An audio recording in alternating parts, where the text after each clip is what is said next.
Praise the lord. మే 3వ తేదీ 2024. ఈ రోజు దేవుని వాగ్దానం. నీతి నిమిత్తము హింసింపబడువారు ధన్యులు, పరలోక రాజ్యము వారిది. మత్తయి సువార్త 5వ అధ్యాయం 10వ వచనం.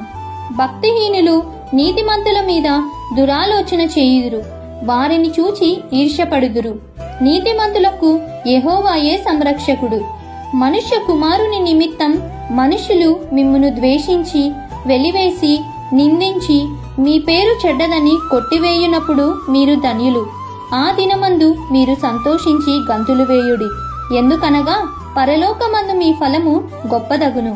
కాబట్టి మనకు కలిగిన శ్రమను బట్టి బాధించక ప్రభువు మేలు కొరకు ఎదురుచూచువారంగా ఉండాలని కోరుతూ, ఈ దిన వాగ్దానం మీ అందరి జీవితంలో నెరవేరాలని కోరుకుంటూ, దేవుని సువార్త పరిచర్యలో మీ సహోదరి.